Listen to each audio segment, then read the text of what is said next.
सोन्या चांदीपेक्षाही महागडी आहे ती धूळ. मित्रांनो, असा विचार आपण नक्कीच कधी केला नसेल. होय, पण ही गोष्ट खरी आहे. जगात अशी एक धूळ आहे की जिची किंमत सोन्यापेक्षा अधिक आहे. तर नमस्कार, स्वागत आहे मित्रांनो आपल्या मराठी यूट्यूब चॅनलमध्ये. मित्रांनो, धूळ ही महत्त्वाची किंवा महागडी असू शकेल काय? सर्व मेहनत धुळीला मिळाली असे देखील आपल्या बोलण्यातून कधी-कधी येत असते. त्यावेळी धुळीची किंमत माती मोलापेक्षाही कमी आहे हे आपल्याला समजते. तसे पाहता धूळ ही नेहमीच काही किंमत नसलेली गोष्ट मानली जाते. धूळ ही नेहमीच निरुपयोगी आणि निर्जीव असते असे नाही. कधी-कधी या धुळीची किंमत कोट्यवधीमध्येही असू शकते, याची आपण कल्पना देखील करू शकत नाही. आता जगातील सर्वात महागडी धूळ ही पृथ्वीवर आलेली नसून तर तिच्या उपग्रह चंद्रावरून आलेले आहे. जेव्हा या धुळीचा लिलाव झाला तेव्हा चिमूटभर धूळ विकत घेण्यासाठी लोक 4 कोटीहून अधिक पैसे मोजण्यास तयार होते. त्यामुळे ही धूळ अतिशय दुर्मिळ अशी आहे.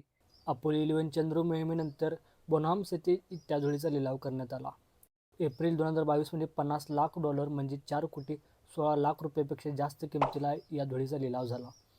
ही धूळ खरेदी करणाऱ्याचे नाव मात्र अजून निदर्शनास आलेले नसून मात्र चिमूटभर धुळीसाठी ही बोली इतिहासात नोंदली गेलेली आहे.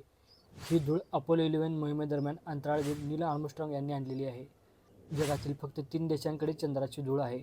त्यामध्ये अमेरिका, रशिया आणि चीन या देशांचा उल्लेख आहे. अमेरिकेकडे चंद्रावरील खडकाचे नमुने देखील आहे असा त्यांनी दावा केलेला असून तर रशिया आणि चीनकडे फक्त चंद्राची धूळ आहे. म्हणूनच या धुळीचा सर्वात महागडी धूळ म्हणून विशेष उल्लेख केलेला आहे. अशाच माहितीसाठी आपल्या चॅनलला लाईक करा, शेअर करा, सबस्क्राईब करा.